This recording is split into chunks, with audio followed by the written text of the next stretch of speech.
Assalamualaikum warahmatullahi wabarakatuh. Halo teman-teman, kami dari kelompok 1 ingin mempresentasikan hasil kerja kelompok kami, yaitu tentang Materi teks berita. Oke, yang pertama saya akan menjelaskan apa itu teks berita. Teks berita adalah suatu teks yang menyampaikan kabar atau informasi kepada masyarakat tentang mengenai peristiwa-peristiwa atau kejadian secara tertulis. Selanjutnya, ciri-ciri teks berita. 1. Faktual, berarti suatu kejadian yang bersifat nyata, benar-benar terjadi dan dapat dirasakan serta dibuktikan kebenarannya. 2. Aktual, berarti kejadian yang bersifat baru, terkini dan sedang menjadi pembicaraan di kalangan masyarakat umum.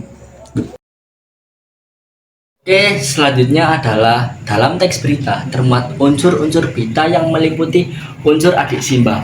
Apa, di mana, kapan, siapa, mengapa, dan bagaimana. Oke, yang pertama apa?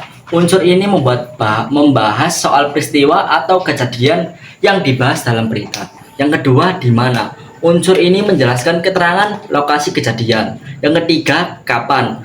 Unsur ini menjelaskan informasi tentang waktu terjadinya peristiwa. Oke, yang keempat, siapa? Unsur ini menjelaskan tokoh atau pihak yang terlibat dalam kejadian. Yang kelima, mengapa? Unsur ini menjelaskan tentang alasan terjadinya suatu peristiwa. Oke, yang keenam, bagaimana? Unsur ini memuat keterangan tentang sejumlah hal yang berkaitan dengan peristiwa. Oke, selanjutnya adalah kaidah kebahasaan dalam teks berita. Yang pertama, kalimat tunggal. Kalimat tunggal adalah kalimat yang hanya terdiri atas satu kaluasa atau suatu struktur predikat. Contohnya, Kartini sedang membuat surat jawaban. Yang kedua, kalimat langsung. Kalimat langsung merupakan sebuah jenis kalimat yang berisikan kutipan ucapan atau pernyataan seseorang tanpa mengubahnya. Contohnya adalah contohnya adalah jangan lupa membawa payung. Yang ketiga, kata baku. Kata baku adalah kata yang sesuai dengan kaidah-kaidah yang berlaku di dalam bahasa Indonesia. Contohnya adalah saya akan pergi ke sekolah besok pagi. Oh my god, bro. Oh, hell no, man. What the fuck, man? Get your ass on, boy. Selanjutnya, 4. Kata ganti atau pronomial. Kata ganti adalah kata atau firasa yang Anda gantikan untuk kata benda. Ketika membaca atau pendengar, Anda sudah tahu kata benda mana yang Anda maksud. 5. Kalimat majemuk. Selain itu, kata majemuk bisa diartikan sebagai kata yang terdiri dari dua kata sebagai unsurnya.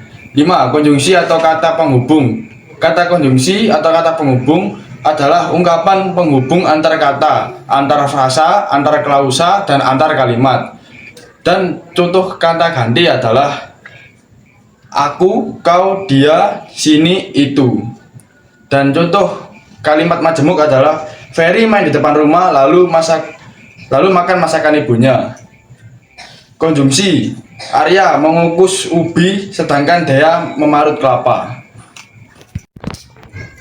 Oke, yang selanjutnya ada struktur teks berita. Yang pertama, judul berita menggambarkan isi pokok cerita. Yang kedua, kepala berita adalah pembuka berita yang membuat informasi utama. Yang ketiga, leher berita. Unsur berita dikembangkan jauh dan luas pada bagian ini. Yang keempat, ada tubuh berita, bagian yang menjabarkan lebih rinci gagasan yang terdapat pada bagian kepala dan leher tersebut.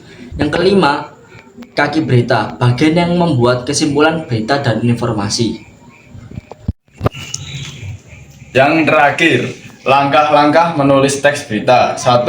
Menentukan tema. 2. Mengumpulkan informasi. 3. Menyusun kerangka teks. 4. Menentukan judul yang mencerminkan gagasan kepala berita. 5. Mengembangkan kerangka menjadi teks berita. 6. Menggunakan kata 100 sampai 200 kata. 7. Menggunakan bahasa baku. Sekian penyampaian materi dari kami. Mohon maaf bila ada kekurangan karena kesempurnaan datang dari Tuhan. Terima kasih. Wassalamualaikum Waalaikumsalam warahmatullahi wabarakatuh.